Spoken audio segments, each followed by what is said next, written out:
మూలం ఒక్కటే, కోరిక కోరిక కోరిక. ఆ కోరికను దాని స్థాయిలో ఆపి విశ్లేషణ చేసుకోగలిగితే మిగిలిన 5 శత్రువులు మన జోలికి రానే రావండి. ప్రహ్లాదుడు చెప్తాడు ఆ విషయాన్ని. ఈ 6 నువ్వు జయించకుండా ఊరికే వేరే వాళ్ళందరినీ లోకాలన్నీ జయిస్తే ఉపయోగం ఏమిటి తండ్రి? అది జయించలేకపోయినా క్రోధం మదమైంది. అందుకని వీడిని ఏదైనా చేయండి, చంపిపారైనారు. ఏనుగుల చేత తొక్కించాడు, పాముల చేత కరిపించాడు, పర్వతాల మించి కిందికి తోయించాడు, సముద్రంలో ముంచేయమన్నాడు, అగ్నిలోకి తోసేయమన్నాడు. కన్న కొడుక్కి ఒక మహారాజు విధించిన శిక్షలు. ఇంత జరుగుతూ ఉంటే ప్రహ్లాదుడు చేసింది ఏమిటో తెలుసునండి. ఆశ్చర్యకరమైన విషయం. మనం ఆపదలు వస్తే ఎలా ప్రవర్తించాలో భాగవతం చెబుతోంది. భయంకరమైన ఆపదలు చుట్టుముట్టినప్పుడు మనం ఒంటరి వాళ్ళం అయిపోయినప్పుడు భౌతికమైన దాడి జరగచ్చు, లేదు మానసికమైన దాడి జరగచ్చు. అనేక సమస్యలు చుట్టుముడతాయి. ఒక్కోసారి భార్య నుంచి రావచ్చు, భర్త నుంచి రావచ్చు, పిల్లల నుంచి రావచ్చు, పిల్లలకే తల్లిదండ్రుల నుంచి రావచ్చు, బయట వాళ్ళ నుంచి రావచ్చు, నమ్మిన స్నేహితుడు మోసం చేయొచ్చు. హృదయం తట్టుకోలేదు. అప్పుడు సరిగ్గా ప్రహ్లాదుని మార్గమే మనకి శరణ్యం. మనం ఒంటరి వాళ్ళం అయ్యాం, ఏం చేయలేకపోతున్నాం. కానీ భయపడక్కలేదు. హిందూ ధర్మం ధైర్యాన్ని చెబుతుంది. తన్ను నిశాచరుల్ పొడువ దైత్య కుమారుడు మాటి మాటికి ఓ పన్నగశాయి, ఓ ధనుజ భంజన, ఓ జగదీశ, ఓ మహాపన్న శరణ్య, ఓ పతిత పావన. తన్ను నిశాచరులు పొడువ దైత్య కుమారుడు మాటి మాటికి ఓ పన్నగశాయి, ఓ ధనుజ భంజన, ఓ జగదీశ, ఓ మహాపన్న శరణ్య, ఓ పతిత పావనాయంసును తింసుగాని తా కన్నుల నీరుదేడు వయకంపిత గాత్రుడు కాడు భోవరా. తా కన్నుల నీరుదేడు వయకంపిత గాత్రుడుగా భువరా. తా కనుల నీరుదేడు భయకంప సమేతుడుగాడు భూవరా. ఒక మాట చెబుతా, ఈ క్షణం వచ్చింది కాబట్టి నేను మర్చిపోయా. కానీ కవిత్వం అలవాటు కావడం వల్ల కలిపేశా. ఇది అమ్మవారు ఇచ్చిన వరం. భయకంప సమేతుడుగాడు భూవరా, అది పోతన గారి మాట. నాకు ఆ సమయానికి అది గుర్తురాల. భయకంపిత గాత్రుడు కాడు భూవరా, సరిపోయింది, 2 ఒకటే. భయం చేత కంపించిన అవయవములు కలిగిన వాడు కాడు, అది నేను వాడిన మాట. భయం చేత కంపించిన వాడు కాడు, ఆయన వాటిన మాట. ఇప్పుడు అవయవాలు ఒకటి కలపడం వల్ల వచ్చిన నష్టమేం లేదు. మర్చిపోయినా అది కలపాలి అంటే కవిత్వం కూడా అలవాటు ఉండాలి. ఛందస్సు, గణాలు, పద్యాలు ఎలా అలవాటు ఉంటే తోసేయచ్చు, కాపాడేస్తుంది. అది ఆ ప్రజ్ఞ కూడా ఉండాల్సింది. అంచేత కళ ఉంటే సరిపోదు, వెనకాల శాస్త్రం కూడా ఉండాలి. శాస్త్రం ఉంటే సరిపోదు, వెనకాల కళ ఉంటుంది. కళ ఎప్పుడు ప్రదర్శితం అవుతుంది, శాస్త్రం వెనకాల రక్షణగా ఉంటుంది. బయటికి కనిపించేది కళ, వెనకాల ఉండేది శాస్త్రం. భయకంప సమేతుడుగాడు భూవరా, ఇది మనకి జీవితంలో ఎప్పుడూ ఉపయోగపడుతుందండి. ఎప్పుడు మనం అనాథలమని, దీనులమని, ఒక్కరే ఉన్నామని, అయ్యో ఎవరు లేరే ఇంట్లో, నేను ఒక్కతినే ఉండగలనా, ఇదేమిటి ఈ దారి కాని దారిలో ఇలా ఉండిపోయాను నేను, ఈ డ్రైవర్ ఏమైనా ఇబ్బంది పెడతాడేమో, ఇలాంటి బాధ కలిగినప్పుడమ్మా ఆడ మగ పెద్ద చిన్న కులమత భేదాలు ఏవీ లేకుండా మనం ఏం చెయ్యాలో భాగవతం మనకి చెబుతోంది. ఓ పతిత పావన, ఓ జగదీశ, ఓ మహాపన్న శరణ్య, ఓ ధనుజ భంజన అంశును తించుగాని. భగవంతుడు నుతించడానికి అభ్యంతరం ఏమిటండి? ఈ ఆందోళన పడ్డం మానేసి, భయపడ్డం మానేసి, ఉనికిపోవడం మానేసి, కనీసం ఆ ఉణుకులో కూడా కేశవ మాధవ నారాయణ విష్ణు మధుసూదన త్రివిక్రమ అనొచ్చునే ఆ ఆలోచన రాదండి. మనకి దిక్కుమాలిన మనస్సండి. అమ్ముంటే బాగుండు, నాన్నుంటే బాగుండు, ఫోన్ ఉంటే బాగుండు, ఏమి ఉండవమ్మా, ప్రాణమే ఉండదు ఇక్కడ. ఏమి లేవని తెలిసింది కదా. దేవుడు గుర్తురాడండి ఎవరికి. అసలు ఇలా ఎందుకు బయలుదేరామని ఒకళ్ళు, అష్టమనాడు బయలుదేరితే ఇంతే అని ఒకళ్ళు, ఈ మొత్తం చర్చ మొదలెడతారు ఇక్కడ. నువ్వు ఎప్పుడు బయలుదేరావు, ఏం చేసావు, అదంతా అయిపోయింది. కావాలంటే ఆ జాగ్రత్తలు మరోసారి తీసుకో. ఇప్పుడు దేవుడిని ప్రార్థించలేవా? అది ఆలోచన రాదండి అసలు. అన్ని ప్రవచనాలు వింటాం, అన్ని పుస్తకాలు చదువుతాం, అన్నీ అనుకుంటాం మనం. అక్కడ ఆ సందర్భం వచ్చేసరికి మాత్రం ఏమవుతాయి ఏంటంటే అతి దీనంగా ప్రవర్తిస్తాం.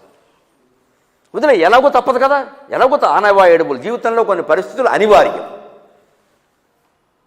ఆ అనివార్య స్థితిలో మనకి ఎప్పుడూ తోడుండేవాడు దిక్కు లేని వారికి దేవుడే దిక్కు అనే మాట. అంతే, నువ్వు దిక్కయ్యా. అన్ని దిక్కుల్లో ఆయన ఉన్నాడు కదా.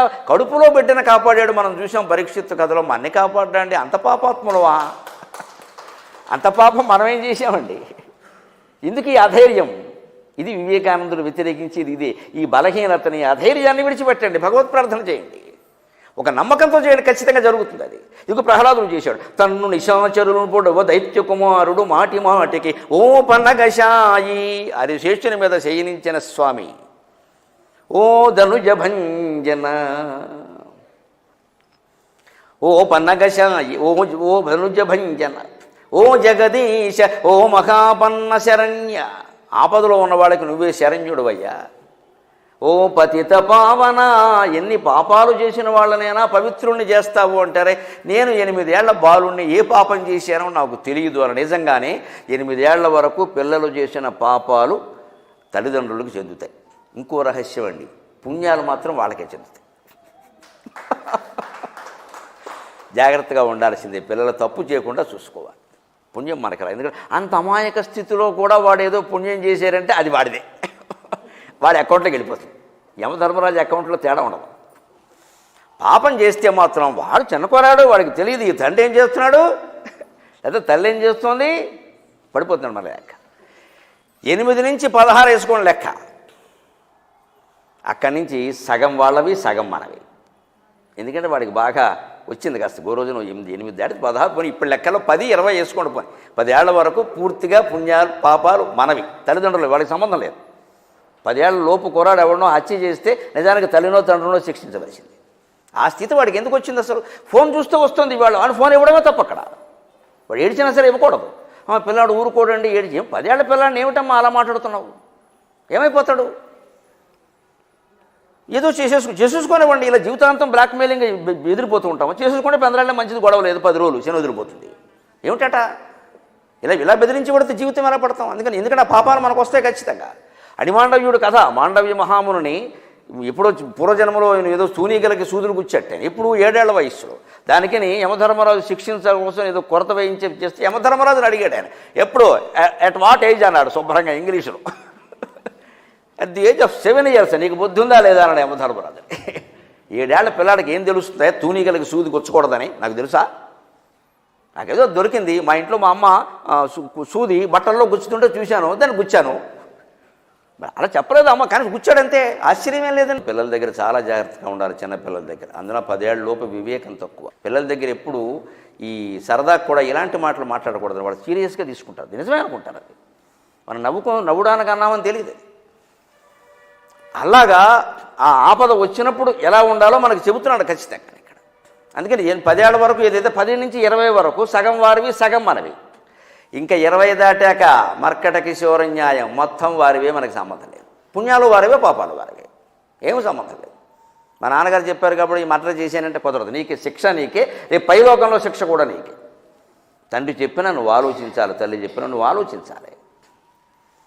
20 ఏళ్ల వయసు దేనికి? అప్పటికే చదువు పూర్తయింది కదా, మరి ఇంకెందుకు ఇక్కడ? అందుకని ఈ లెక్క అనమాట. 10 ఏళ్ల వరకు పూర్తిగా వీళ్ళవి, 10-20 మధ్యలో సగం 50-50 లెక్క. 20 దాటితే మొత్తం వారిది. అందుకనే 20 దాటిన తర్వాత పిల్లలకి ఇవ్వవలసిన స్వేచ్ఛ ఇవ్వాలి. 25 ఏళ్ళు ఇంక ఈ కాలంలో ఇంకా 20కే వస్తుంది, పోనీ 25 ఏళ్ళు మంచిది ఇచ్చేస్తే వారు ఏదో ఒకటి చేసుకుంటారు. వారు నష్టపోయినా వారి పూజ చేయదు. క్రమంగా వదిలించుకోవాలి, తగ్గించుకోవాలి. మా అబ్బాయికి 40 ఏళ్ళు ఉన్నాయి కానీ నీకు తెలియదు, వాడు చాలా చేస్తున్నాడు నీకు తెలియకుండా. ఇక్కడ ఇది పెద్ద ఇదంతా అహంకారం. ఇది పైకి చెప్పడం, వాడికి ఏదో తెలియదు, అమాయకుడు అన్నట్టు ఆడతాడు. ఏమీ లేదు, వీడు తండ్రిని ముంచేసే పనులు చాలా చేస్తున్నాడు. అక్కడ వాడేం అమాయకుడు కాదు, ఆ అమ్మాయి అమాయకురాలు కాదు, అసలు ఆడవాళ్ళు అసలే కాదమ్మా, ఇంకా ఫోర్స్గా ఉన్నారు. ఎవరు అమాయకులు కాదండి, వాళ్ళందరికీ తెలుసునండి. స్మార్ట్ ఫోన్ వచ్చాక అమాయకత్వం ఎక్కడదండి, నాశనం అయిపోవడం తప్ప. అది ఇంకా అనవసరమైన విషయం. నాయన మంచిది, నేను చెప్పినా వెళ్ళలేదు కదా, చూసుకో. కానీ ఇలా మొత్తం బరువు హత్యలాగా హిరణ్యకశిపుడిలో మారబడితే ఏమవుతుంది? ఎవరి ధర్మమో వాళ్ళు కాపాడబడ్డారా లేదా ప్రహ్లాదుడు? ఇక్కడే మనం కీలకమైన విషయం చెప్పుకోవాలి. ఇక్కడ మనం వ్యాస భాగవతంలోకి వెళ్ళాలి. హిరణ్యకశిపుడు ఎందుకు ఇలా ప్రవర్తించాడు? ఏ తండ్రైనా ప్రవర్తిస్తాడా?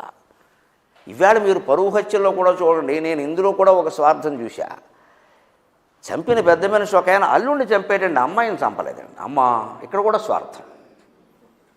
ఆ తప్పు ఇద్దరిది ఉంది కదండి. యజ్ఞాల్లో మేకనేస్తారండి బలి.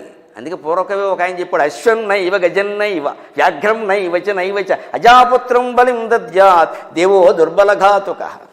యజ్ఞాల్లో పులిని వేరు, ఏనుగును వేరు, సింహాన్ని వేరు, అమాయక మేకపిల్లలను బలి వేస్తారు. ఎందుకంటే దేవుడికి కూడా బలహీనలే లోకువా అన్నాడండి. సమాజంలో జరుగుతున్నవి మీరు గమనించండి. కొడుకు కోడలు అనుకోండి, వాడు కోడలు చంపుతాడు, కొడుకునేమంటండి. మరి నీ కొడుకు నీకు ముద్దయ్యాడా? తప్పైతే ఇద్దరు తప్పే కదా. అంటే అక్కడ మళ్ళీ మమకారం పంచి వీడు ఉండాలి, వాళ్ళు పోవాలి. జరిగే పనేనా అది? జరిగే పనేనా? చేస్తావు పెద్ద మనిషి, తర్వాత వీడికి ఇంకో పెళ్లి చేస్తే వాడు సుఖంగా ఉంటాడా? వాడు సుఖంగా లేనప్పుడు మన జీవితం దేనికండి ఇక్కడ పని లేక? కాస్త విచక్షణాత్మకంగా ఆలోచిస్తే తీవ్రం అనుకున్న సమస్యలన్నీ కూడా భగవంతుని తీర్థంలా పరిష్కారం అవుతాయండి. భగవంతుని తీర్థంలా పరిష్కారం. సమాజానికి నేను చెప్పదలుచుకున్నది అది. తీర్థంలా ఉన్నదాన్ని తీవ్రం ఎందుకు చేసుకోవాలి?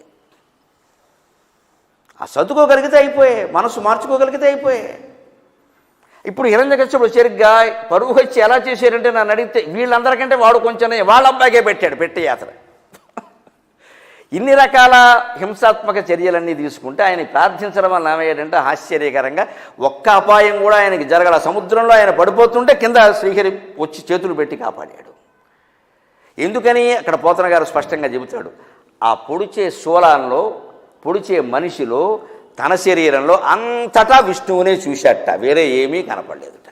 యద్భావం తద్భవతి. శూలము విష్ణువే, పొడిచేవాడు విష్ణువే, నేను విష్ణువే, ఇంకా నన్ను శూలమేం చేస్తుంది అనుకున్నాడు. ఏమీ చేయలేదు.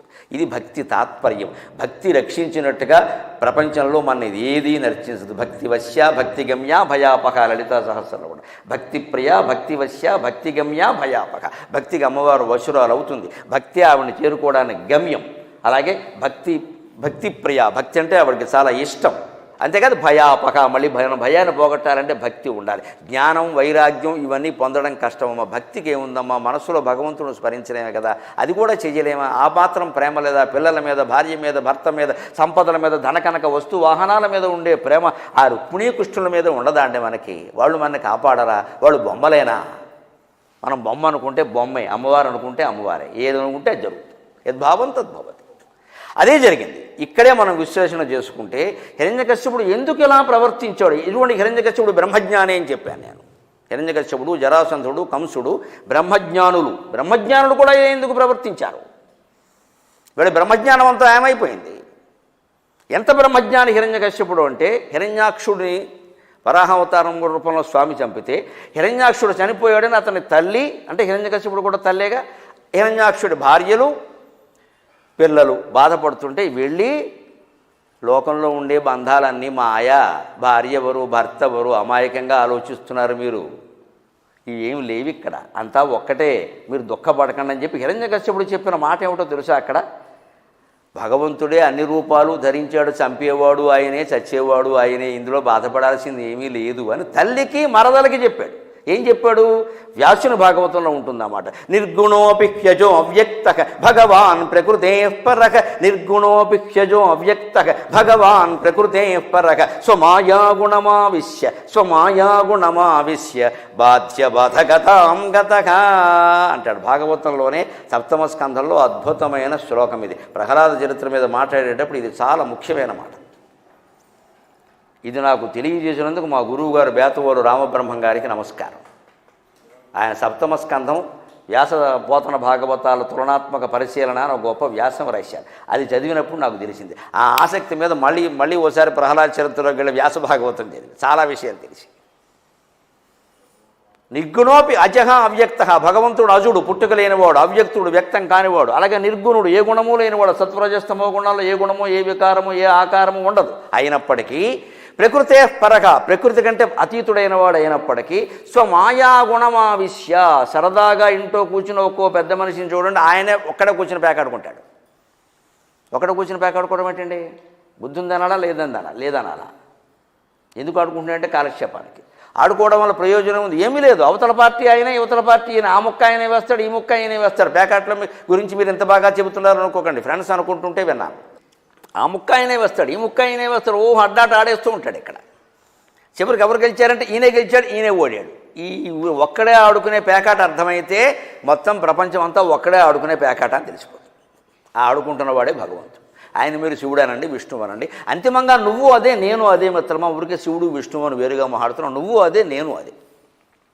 మన రూపంలో ఈ జీవితం అనే ఆట ఆడుతున్నదనే తండ్రి ఆయనే, కొడుకు ఆయనే. విశ్వం పశ్యతి కార్యకారణతయా స్వస్వామి సంబంధత, దక్షిణామూర్తి స్తోత్రం. స్వస్వామి సంబంధత శిష్యాచార్యతయా తథైవ పితృపుత్రాధ్యాత్మనాభేదత స్వప్నే జాగ్రతివాయ ఏష పురుషో మయా పరిభ్రామిత తస్మై శ్రీ గురుమూర్తయే నమయిదం శ్రీ దక్షిణామూర్తయే. ఒకే ఒక్క వ్యక్తి, ఒకే ఒక్క పదార్థం, శిష్యుడు ఆయనే, గురువు ఆయనే, తండ్రి ఆయనే, కొడుకు ఆయనే, తల్లి ఆయనే, పిల్ల ఆయనే, యజమాని ఆయనే, నౌకరు ఆయనే.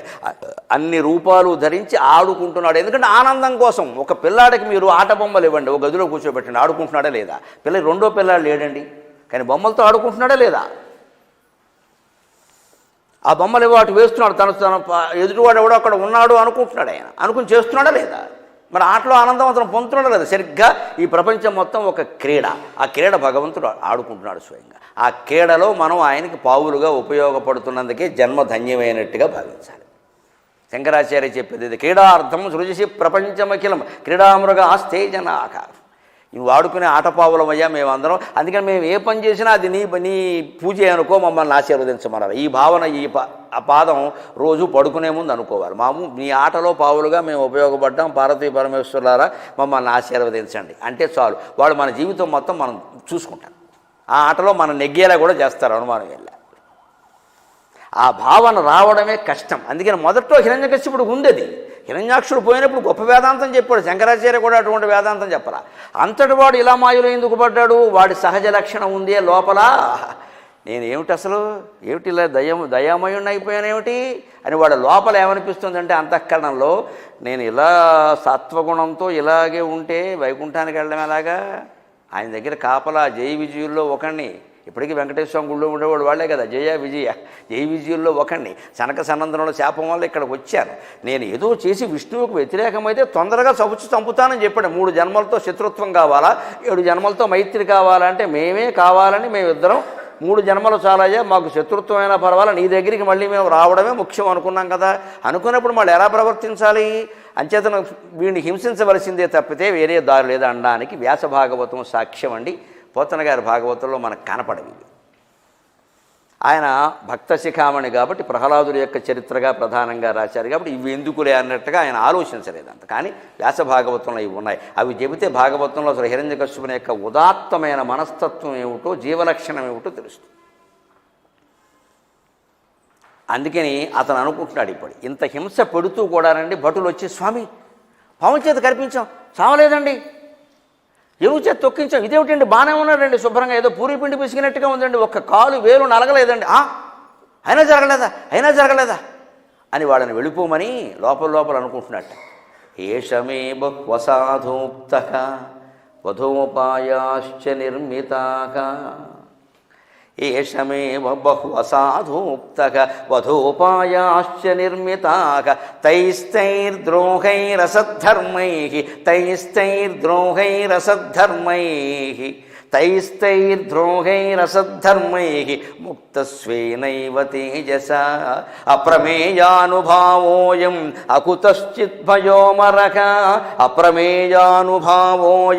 అకుతశ్చిద్భయోమరః నూనమేతద్విరోధేన మృత్యుర్మే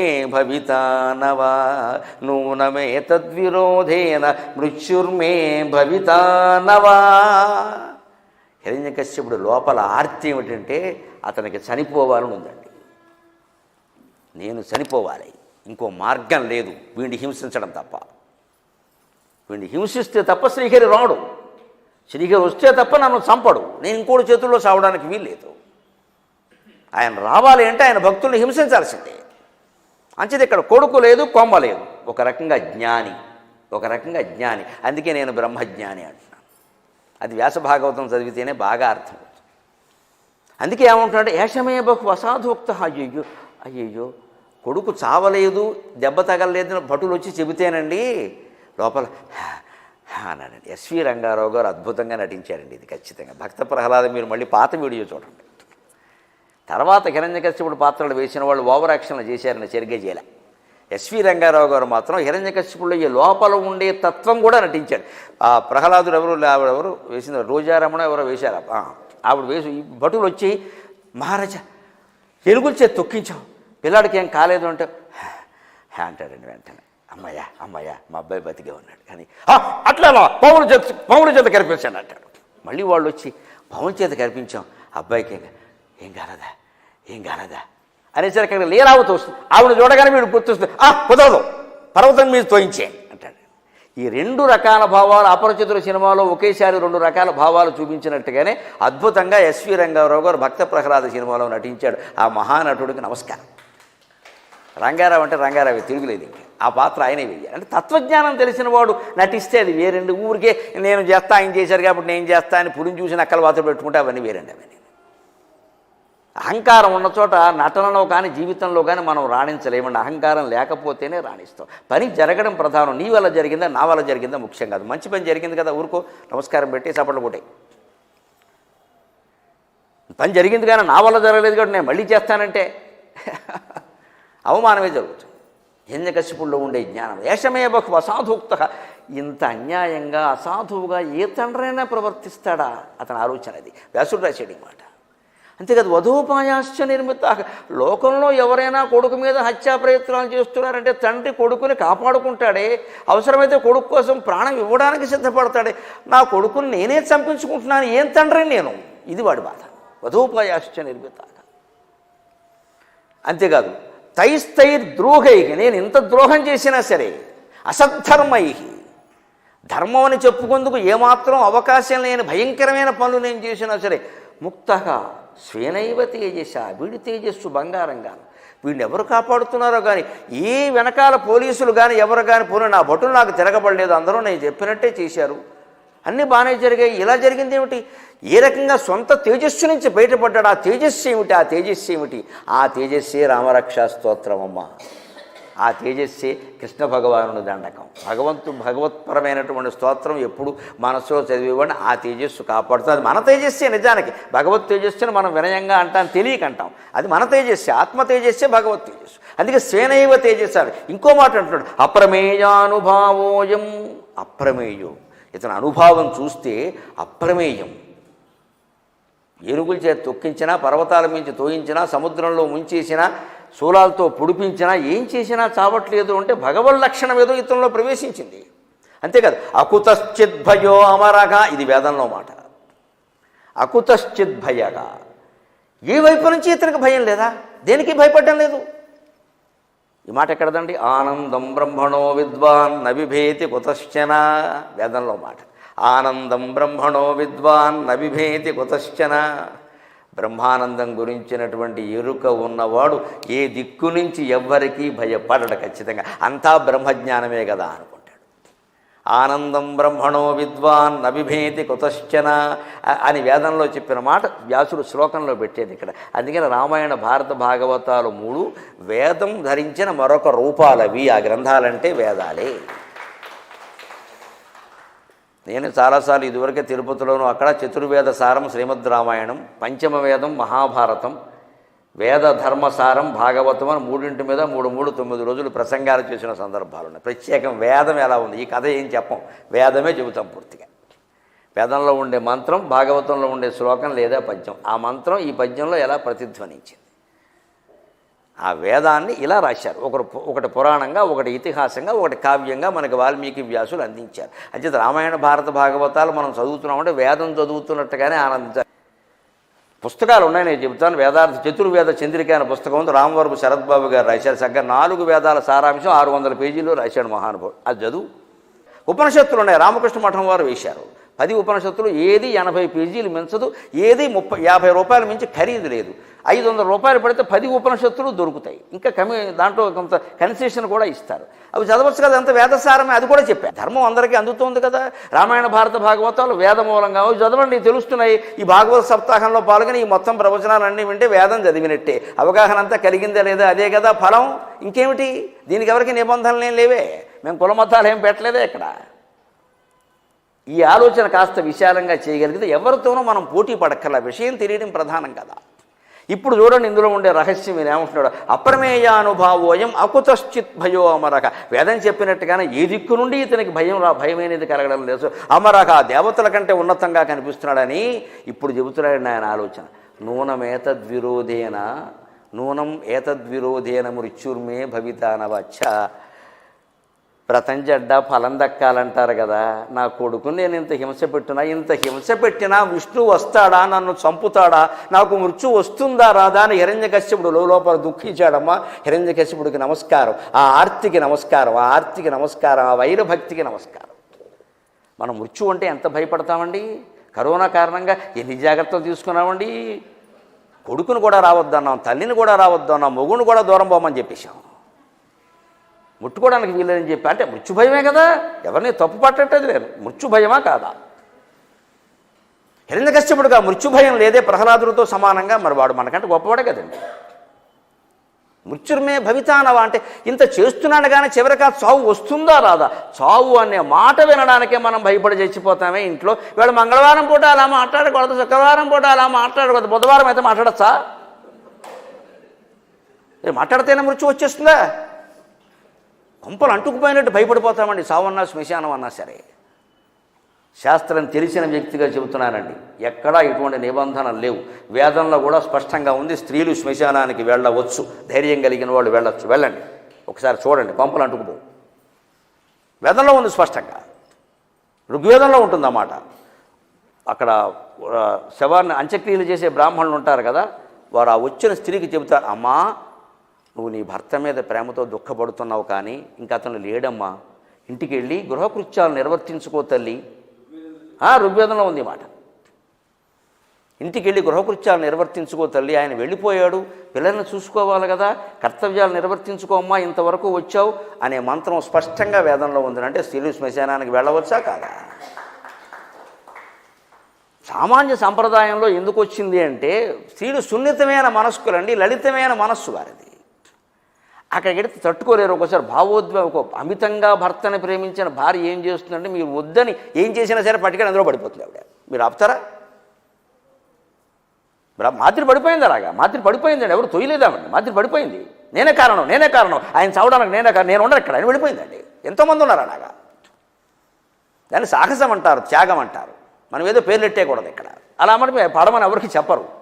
అలా చేస్తేనే ప్రేమ ఉన్నట్టు కాదు, వెనకాల ఉండి బాధ్యత. మరి కుంతీదేవి ఉంది కదా, పిల్లల్ని చూసుకుంది కదా, అంచేత కుంతి మాదిరి ఇద్దరికీ పాండురాజు మీద సమానమైన ప్రేమ ఉన్నట్టే. ఇద్దరూ మహాపతివ్రతలే నమస్కారం చేయాల్సింది.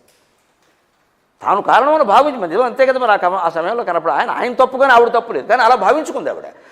స్త్రీలు లలితమైన మనస్తత్వం కారణంగా శ్మశానాలు ఇటువంటి కనపడితే ఈ ఉద్వేగానికి లోనవుతారు. ఒక్కోసారి వాళ్ళకి ప్రాణం మీదకి రావచ్చు, ఏం చేయకపోయినా గుండెపోటు రావచ్చు. అందుకని కొన్నిటి నుంచి పరిహరించారు తప్పితే ఈ ఆచారాల పేరు మీద వేరు చేయదు. ఎందుకోసం నేను చెబితే నాకు కలిసి వచ్చేది ఏం లేదు ఈ మాట చెప్పడంలో. కానీ ఒక్కసారి శ్మశానాన్ని, దహనక్రియని కనీసం ఒక్కసారైనా జీవితంలో చూడగలిగితే వైరాగ్యం కలుగుతుందండి. ఇంత స్వార్థానికి పాల్పడకుండా ఉంటాం. కనీసం ఇవాళ వాడు రేపు నేను కదా అనిపిస్తే ఇన్ని కోట్లు సంపాదించమండి అక్రమంగా. శ్మశాన దర్శనం వల్ల ప్రయోజనం అది. అందుకు కూడా భయపడేవాడు జాషువా వారి శ్మశాన వాటికి పద్యాలు చదవండి సరిపోతుంది. ఆయన శుభ్రంగా వర్ణించాడు. అవి చదివినా తెలుస్తుంది మనకి. ఏదో చెయ్యాలి కదా, వైరాగ్యం కావాలా వద్దా? ఇది చూస్తే ఇలా చూస్తే ఇప్పుడు మృత్యుర్మే భవితానవా, ఎంత చేసినా నాకు మృత్యు వస్తుందా రాదా అంటున్నాడు ఆయన. అది హిరణ్యకశ్యపుని యొక్క తత్వం. అందుకని ఇప్పుడు మళ్ళీ వెంటనే ఆయన అపరిచితుల్లో రెండవ రూపం ధరించాడు. లోపల ఎలా ఆలోచించుకున్నాడు, ఇంత చేస్తున్నాం, వ్రతం చెడ్డ ఫలం దక్కాలి కదా, అది కూడా దక్కదా ఏమిటి, చివరికి నేను ఇలాగే ఉండిపోతానా, వీడికి నా చేతిలో చచ్చిపోతాను. చచ్చిపోకూడదు ఉంది ఆయనకి. కొడుకు చావకూడదు, విష్ణువు రావాలి, నేను చావాలి. నిజంగా త్యాగమే కదండి, అంతర్గతంగా ఆలోచిస్తే త్యాగం. కొడుకు చావకూడదు, నేను చావాలి. కానీ కొడుకుని హింసిస్తే కానీ నేను చావను. ఇది చాలా క్లిష్టమైన పరిస్థితి. ఇది అందరూ మంచివాళ్ళే, కానీ జరిగే చెడు జరుగుతోంది. అందరూ మంచివాళ్ళే, హిరణ్యకశ్యపుడితో సహా. లీలావతి అంతకంటే గొప్పది, ఆవిడనేమంటాం తల్లి. ప్రహ్లాదుడు సరే అత్యున్నతుడు, విష్ణువుని అనడానికి వీలు లేదు. అందరూ మంచివాళ్లే కథలో, నో విలన్ ఈజ్ దేర్. కానీ కథ జరుగుతుంది చూడండి. ఇదే భారతీయ ఇతిహాసాల్లో గొప్పతనం. అందరూ మంచివాళ్లే, వాళ్ళ పాత్రలో వాళ్ళు నటిస్తున్నారు, కానీ జరిగేది జరుగుతుంది. ఇదే భగవాన్ బాధ్యబాధకతాం గత అంటే హిరణ్యకశ్యపుడు చెప్పిన వాడే. బాధించేవాడు విష్ణువే, బాధపడేవాడు విష్ణువే. ఇప్పుడు అందుకే వెంటనే కంఠం మార్చి ప్రహ్లాదుడు వచ్చాడు తండ్రిని చూడడానికి అని చెప్పేసి. ఆయనేమో అహంకారంతో అయింది, పాముల చేత కనిపించా, ఏనుగు చేత తొక్కించా, చూసుకో ఈ పోజు కొట్ల. అప్పుడు ప్రహ్లాదుడు అహంకారం అవుతుంది అక్కడ. ఆయన చక్కగా వచ్చి తండ్రి నమస్కారం అని నిలబడ్డాడు. అంతే. ఏమిట్రా, కళ్ళ నిండా నీళ్ళు వచ్చేయండి, నీటి బొట్టు మాత్రం కిందికి రాలేదండి మగవాడి గాంభీర్యం కారణంగా. ఎవడ్రా నిన్ను వెనకాల నుండి కాపాడుతున్న బలవంతుడు అన్నాడండి. తండ్రి బలవంతుడు ఎవరో అని అడుగుతున్నావా? బలయుతులకు దుర్బలులకు బలమెవ్వడు, నీకు నాకు బ్రహ్మాదులకు బలమెవ్వడు. బలయుతులకు దుర్బలులకు బలమెవ్వడు, నీకు నాకు బ్రహ్మాదులకు బలమెవ్వడు. ప్రాణులకును బలమెవ్వండు, అట్టివాడు బలము అసురేంద్ర. యచ్చకించిజ్జగత్సర్వం దృశ్యతే శ్రూయతే పివా అంతర్బహిశ్చ తత్సర్వం వ్యాప్య నారాయణ స్థితః. బహిరంత ప్రదేశాల్లో వ్యాపించిన శ్రీమన్నారాయణమూర్తిని మించినటువంటి బలం ఎవరికైనా ఉంటుందా తండ్రి? ఆయన బలయుతుడు. ఎవరికి బలం అంటే బలయుతులకు దుర్బలులకు. గమనించండి, దుర్బలులకు బలం అనేది మనకు అర్థమవుతుంది. బలయుతులకు కూడా బలం అంటే బలం ఉన్నవాడి రూపంలో, బలం రూపంలో వ్యక్తమవుతున్నది భగవంతుడే. బలం ఉండి కూడా వ్యక్తం చేయలేని వాడి రూపంలో, భయం రూపంలో వ్యక్తమవుతున్నది కూడా భగవంతుడే. అనుర్బృహత్కృశస్థూలో గుణభృన్ నిర్గుణో మహాన్ సహస్రార్చి సప్త జిహ్వ సప్తయుధా సప్తవాహన అమూర్తిరనఘోచించో భయకృద్భయనాశనక. విష్ణు సహస్రంలో మాట. ప్రహ్లాద చరిత్ర అంటే విష్ణు సహస్రం అండి. విష్ణు సహస్రం ముచ్చుకోకుండా ఇందులోకి రావడానికి వీల్లేదు. భయకృద్భయనాశనక, భయం కలిగించేవాడు ఆయనే, భయం నశింపచేసేవాడు ఆయనే. అంటే హిరణ్యకశ్యపుడు రూపంలో భయం కలిగిస్తున్నది ఆయనే, ప్రహ్లాదుల రూపంలో ఎదిరించి నిలబడి భయాన్ని నశింపచేస్తున్నవాడు ఆయనే. అందుకే విష్ణు సహస్రంలో ద్వంద్వాలు ఉంటాయి. సుపర్ణో భుజగాశనక, సుపర్ణో భుజగోత్తమక. సుపర్ణ అంటే గరుత్మంతుడు, భుజగోత్తమ అంటే ఆదిశేషుడు. అదేమిటి, ఇద్దరు శత్రువులు కదా, రెండు విష్ణువే. సుపర్ణో భుజగోత్తమక. ఈ పరస్పర విరుద్ధమైనటువంటి నామాలు విష్ణు సహస్రంలో ఉంటాయి. అణుర్ బృహత్, అణువాయనే, బృహత్ పెద్దదాయనే. కృశ స్థూలో, కృశగా సన్నగా ఉన్నవాడాయనే, స్థూలగా లావుగా ఉన్నవాడాయనే, పొడుగ్గా ఉన్నవాడాయనే, పొట్టిగా ఉన్నవాడాయనే. ఇప్పుడు భగవంతునికి రూపం లేదు, అన్ని రూపాలు ఆయనవే. మేము పొట్టిగా ఉన్నామని బాధపడక్కల్లా, పొడుగ్గా ఉన్నామని గర్వపడక్కల్లా. పొట్టిగా ఉండడం వల్ల కొన్ని ప్రయోజనాలు ఉన్నాయి, పొడుగ్గా ఉండడం వల్ల కొన్ని ప్రయోజనాలు. పొట్టిగా ఉన్నవాడికి ఎప్పుడు ఏ సింహద్వారము తలకి తగలదు, నాకున్న ప్రయోజనమే అది. పొడుగ్గా ఉన్నవాడికి ఓ ప్రయోజనం ఉంది, వాడికి స్టూలు పీట అక్కల్లా మేక కొట్టుకోవచ్చు, వాడు కూడా వాడు.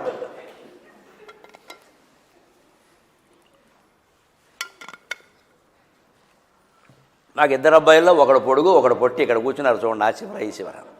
నేను ఆ మేక కొట్టడానికి వీడిని పిలుస్తాను, కింద దూరడానికి వాడిని పిలుస్తాను.